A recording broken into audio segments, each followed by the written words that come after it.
Al ser parte de este curso, estamos demostrando que sí podemos ser usuarios activos de las oportunidades que nos ofrece la tecnología.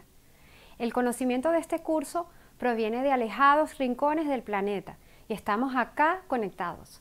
Los invito a que sigamos conversando a través de nuestra cuenta Twitter, @bideducación, y que trabajemos conjuntamente en propuestas para movilizar ideas, campañas y otras actividades.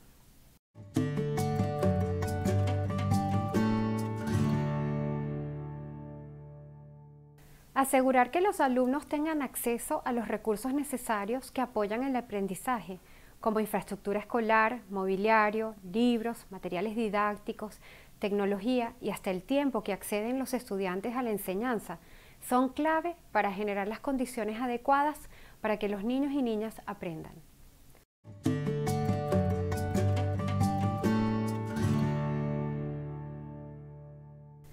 Hoy sabemos que la inversión en infraestructura es una condición necesaria para generar ambientes propicios para el aprendizaje y el desarrollo de habilidades.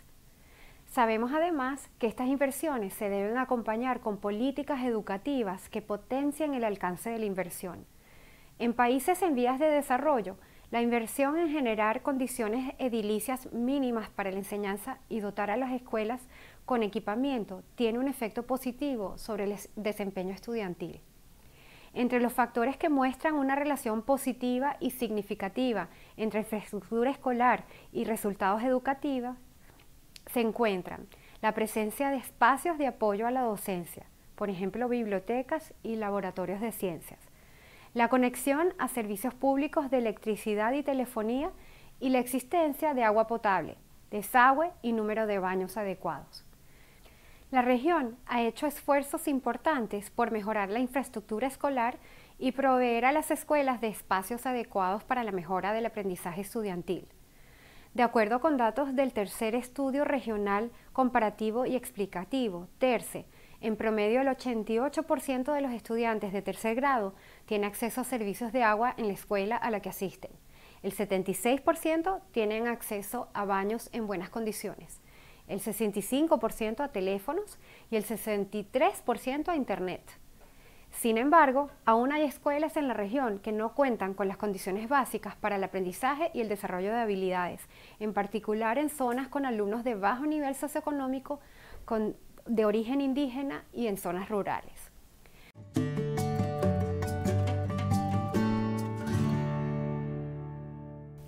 A pesar de su potencial para aportar innovación y cambios en pedagogía y resultados estudiantiles, la evidencia sobre el impacto de uso de tecnologías de información y comunicación, conocidas como TIC, en educación es mixta.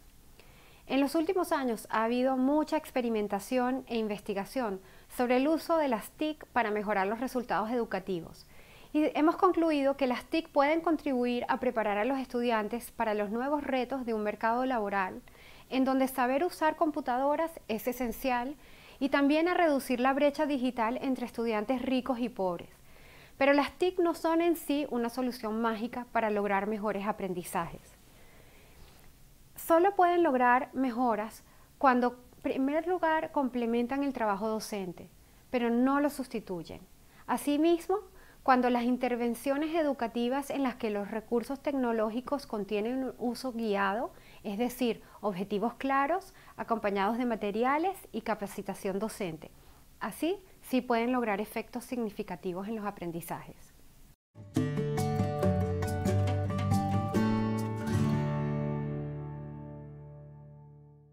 Existe una relación positiva entre la cantidad de tiempo que los estudiantes pasan en la escuela y los aprendizajes estudiantiles.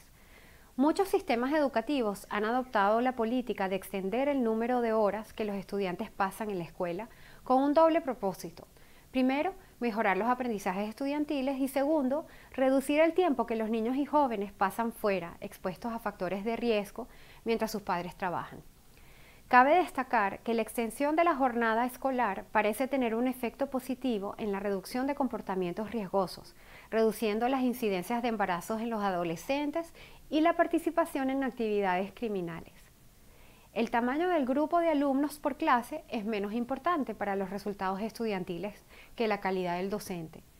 La reducción del tamaño de la clase tiene un efecto en las mejoras de los aprendizajes en kindergarten y en los primeros años de primaria, y para alumnos que tienen hogares desventajados o que vienen de hogares con menores recursos. Como mencioné en la presentación del módulo anterior, la calidad del profesor es un factor clave para la efectividad de una política de reducción del tamaño de cursos. Sin embargo, se trata de una política sumamente costosa y poco costo efectiva cuando la comparamos, por ejemplo, con otras políticas tales como la expansión de desarrollo infantil temprano de alta calidad.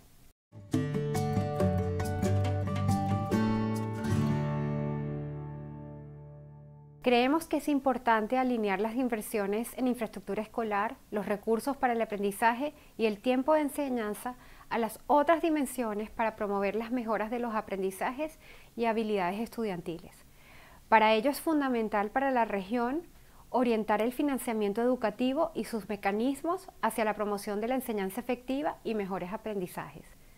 Asegurar el acceso de todos los estudiantes a escuelas con una infraestructura adecuada, sostenible, resiliente a desastres naturales y con ambientes que promuevan el aprendizaje y el desarrollo de habilidades.